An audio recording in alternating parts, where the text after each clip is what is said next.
దసరా బుల్లోడు. ఈ పేరు చెప్పగానే ఎవరికైనా ముందుగా గుర్తొచ్చేది హీరో ఏఎన్ఆర్, హీరోయిన్ వాణిశ్రీల, ఆన్ స్క్రీన్ కెమిస్ట్రీ, ఇంకా పాటలు.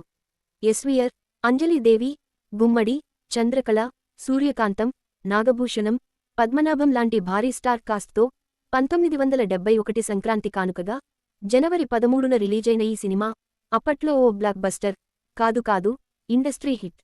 అప్పట్లోనే ఈ దసరా బుల్లోడు బాక్సాఫీస్ దగ్గర ఇప్పుడు చెప్పుకునే సునామీ సృష్టించాడట. రిలీజైన తొలి 4 వారాలకే 25 లక్షల గ్రాస్ వసూలు చేయడం తెలుగు సినీ చరిత్రలో అప్పటి వరకు కనీవినీ ఎరుగని రికార్డట. ఇక ఈ మూవీ సాంగ్స్ అయితే ఓ సంచలనం.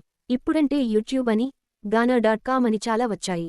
మనం ఎప్పుడు ఏ పాట కావాలంటే అప్పుడు ఆ పాట పెట్టుకోవచ్చు. కానీ అప్పట్లో ఈ పాటలు వినాలంటే రేడియోలు ఉండాలి. ఆ రేడియోలో కూడా ఈ సినిమాలోని ఏదో ఒక పాట మోగని రోజు లేదట. ఏ గడప దగ్గర నించున్నా ఈ సినిమాలోని ఏదో ఒక పాట వినపడాల్సిందేనట. రాసిన పాటకి మాత్రమే ట్యూన్ కట్టే ఆనవాయితీ ఉన్న ఇండస్ట్రీ మామ కెవి మహదేవన్ గారి మ్యూజిక్ ఒక పక్కన, అప్పట్లో అందరికీ ప్రియమైన మనసుకవి ఆత్రేయ సాహిత్యం మరో పక్కన జనాల్ని ఓ ఊపు ఊపేశాయట. ఎప్పటిదాకానో ఎందుకండి, టేప్ రికార్డర్లు అందుబాటులోకి వచ్చాక మిడ్-80స్లో మా ఇంట్లో కూడా దంచికొట్టడం జరిగింది. పచ్చగడ్డి కోసేటి పడుచుపిల్ల, ఎట్టాగో ఉన్నాది ఓలమ్మి, చేతిలో చెయ్యేసి చెప్పు బావా, నల్లవాడే అమ్మమ్మ అల్లరి పిల్లవాడే, ఇలా అన్ని పాటలు బంపర్ హిట్. అప్పట్లోనే ఈ దసరా బుల్లోడు బాక్సాఫీస్ వద్ద రికార్డులు సృష్టించాడట.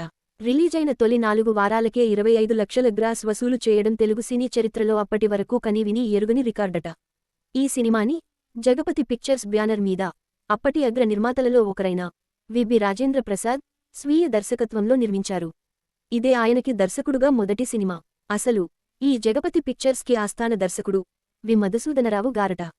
ఈయన పూర్తి పేరు వీరమాచినేని మధుసూదనరావు. అయితే ఇండస్ట్రీలో అందరూ విక్టరీ మధుసూదనరావు అని పిలిచేవారట.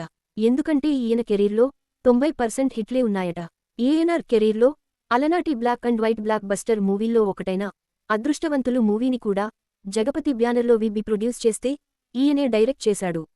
ఆ సినిమాలో ఒక డైలాగ్ ఉంటుంది. ఒక సందర్భంలో రఘు ఎలా ఉన్నాడు అని విలన్ అడిగితే ఆడికేం గురు, దసరా బుల్లోడులా ఉన్నాడు అంటాడు ఆ గ్యాంగ్ మెంబర్. వి.బి.కి అదే మైండ్లో ఉండిపోయిందో ఏమో ఈ మూవీకి అదే పేరు పెట్టారు. అయితే విఎంఆర్ బిజీ షెడ్యూల్ వల్ల ఈ మూవీని డైరెక్ట్ చేయలేకపోయారట. తర్వాత ఆదుర్తి సుబ్బారావు గారిని అడిగితే అది కూడా వర్కౌట్ అవలేదట.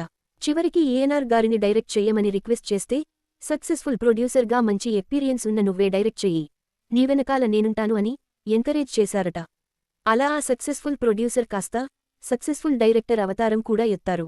అదే కాన్ఫిడెన్స్తో ఆ తర్వాత కూడా ఆయన బంగారుబాబు, మంచి మనుషులు, పిచ్చిమారాజు లాంటి బ్లాక్ బస్టర్ హిట్లు సొంతం చేసుకున్నారు. పిచ్చిమారాజు కలెక్షన్స్ని అప్పట్లోనే సినీ కళాకారుల కోసం ఖర్చు చేశారట. ఈ మూవీ స్టోరీని కూడా ఆయనే రాసుకున్నారట. ఈ మూవీ కోసం వాడిన దసరా బుల్లోడు కారు కూడా అప్పట్లో టాక్ ఆఫ్ ద ఇండస్ట్రీ. ఇందులో ఏఎన్ఆర్ వేసుకున్న దసరా బుల్లోడు లాల్చీలు ఒక ట్రెండ్ సెట్టర్. వి.బి. గారు కూడా ఈ కారు చాలా రోజులు ఆయన వద్దే ఒక యాంటిక్ పీస్ కింద ఉంచుకున్నారు. కానీ ఇండస్ట్రీలో ఓడలు బళ్ళు ఓడలు అవడానికి ఎంతో కాలం పట్టదు.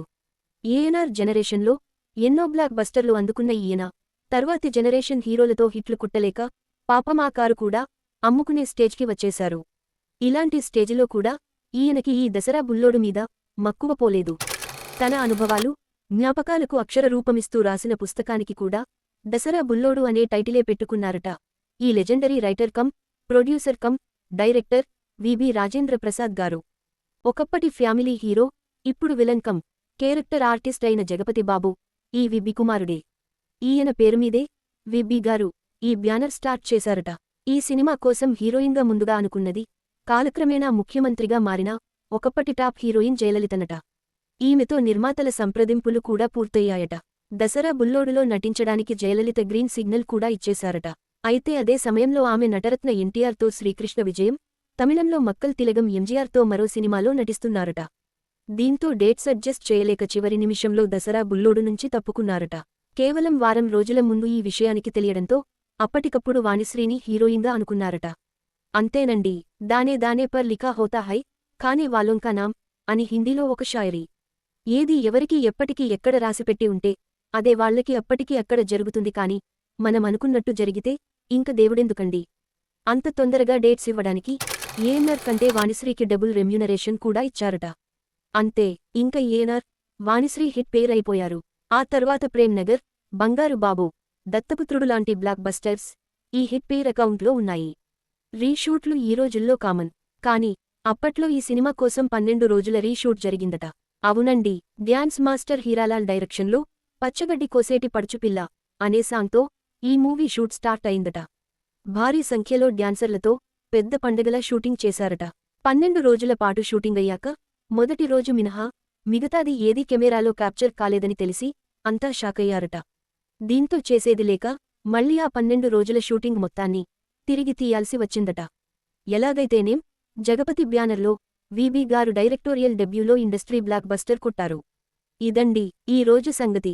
మరో సంగతితో మళ్లీ కలుద్దాం.